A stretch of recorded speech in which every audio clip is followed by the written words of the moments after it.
जय श्री राम। आज बात करते हैं रावण के पुत्र मेघनाद की, जिसे इंद्रजीत भी कहते हैं। जब युद्ध में राम और रावण के युद्ध में रावण के कई बड़े योद्धाओं का अंत हो जाता है, तो रावण अपने बड़े पुत्र इंद्रजीत को युद्ध के लिए भेजते हैं। इंद्रजीत, जिसके पास दैवीय अस्त्र शस्त्र होते हैं, जो इंद्रजीत ने भक्ति से अर्जित किए हुए होते हैं अपनी। इंद्रजीत की पत्नी का नाम सुलोचना है और वो सुलोचना राजा दक्ष की, जो नागराज है, उनकी पुत्री होती है। तो इंद्रजीत के पास नागराज के द्वारा दिया हुआ या अर्जित किया हुआ एक नागपाश नामक का अस्त्र भी होता है। जब इंद्रजीत युद्ध के मैदान में जाते हैं तो चारों तरफ संहार ही संहार शुरू हो जाता है। वानर भालुओं का तो जैसे सफाया ही हो रहा है, सब तरफ त्राहिमाम हो जाता है। यह दृश्य देख के भगवान राम लक्ष्मण जी को कहते हैं कि तुम जाके इंद्रजीत के साथ लड़ो।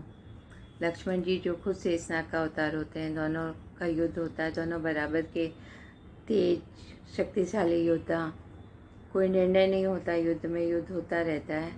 लेकिन जैसे ही दिन ढलने वाला होता है, संध्या आती है, तो राक्षसों की मायावी शक्ति बढ़ जाती है। यह बात विभीषण जी भगवान राम से कहते हैं कि अब आप जाइए और लक्ष्मण जी की मदद कीजिए। तो भगवान भी आ जाते हैं युद्ध में। वो दोनों कई तीर इंद्रजीत काट रहा था, इंद्रजीत के तीर भगवान काट रहे थे, लेकिन तभी इंद्रजीत ने एक साधारण सा दिखने वाला तीर छोड़ा, लेकिन वो होता है नागपाश। वो तीर छोड़ते ही उसमें से हजारों की संख्या में नाग निकल के राम और लक्ष्मण को अपने बंधन में बांध देते हैं। इसीलिए उसको नागपाश कहते हैं, उस अस्त्र शस्त्र को। भगवान दोनों मूर्छित हो जाते हैं, राम और लक्ष्मण। भगवान की सेना परेशान हो जाती, उदास दुखी कि अभी हमारे नायक गिरे हुए हैं, हमारे भगवान मूर्छित हैं, हमारा क्या होगा।